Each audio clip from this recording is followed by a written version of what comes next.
The way families live in Gibraltar is shifting. As well as fewer children and smaller households, the census also shows more people living alone. There's also been a rise in women working full-time, continuing a long-term trend in which the proportion of women aged 25 to 54 in work rose from around 49% in 1970 to over 82% in 2022. Meanwhile, since 2012, the number of adults who've never married rose by 35.5%.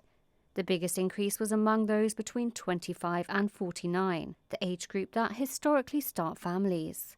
The latest census recorded 7,940 dependent children across 4,543 households. This works out to an average of 1.7 children per households that have children.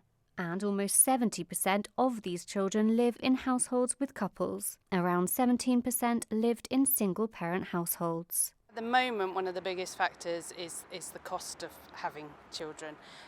Households need to sort of have two incomes nowadays, and that then restricts when you're having children and also how many children you're having. So we're noticing that families are much smaller, maybe 1, 2 children. Childcare is very, very expensive, and the more children you add into that equation, the more it gets. Based on what parents tell you, what changes or support do you think would make the biggest positive difference for families with young children in Gibraltar right now? Some sort of maybe scheme the government could look at around sort of childcare, sort of vouchers, but also providing maybe wraparound care. It's really hard when you've got kids and the school hours do not match your work hours. I think companies can be more flexible.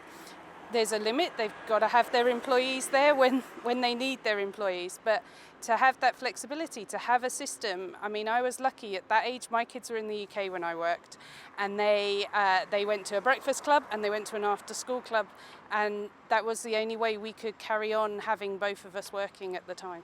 And while the latest census shows fewer children in Gibraltar's population, the number of older adults is on the rise.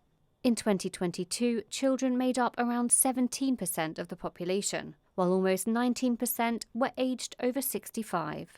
This 65-plus group grew faster than any other, rising by just over a third since the previous census. Meanwhile, the number of people aged 80 and above rose more than fourfold since 1970.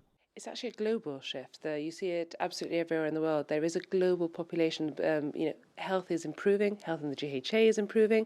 As a consequence, we are seeing people living longer. So one of the consequences of this could be that there are more families supporting ageing parents and relatives. So how is the health service working to help these families navigate care and support?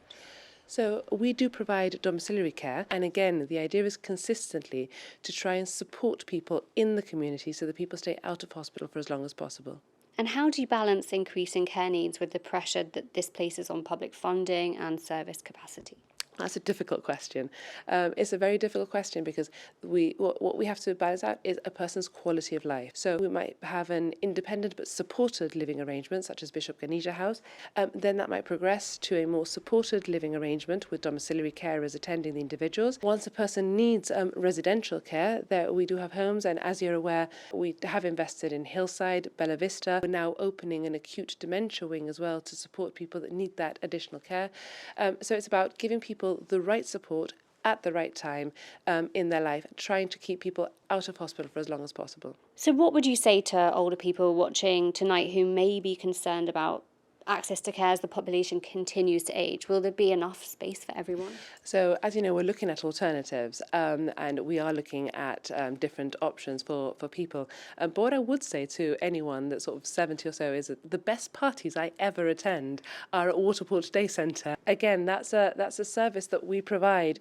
Bella Vista is a day centre that they feel that they can go to. So I would urge people to, if they feel that they need help and support, to go and look for that help and support that they need.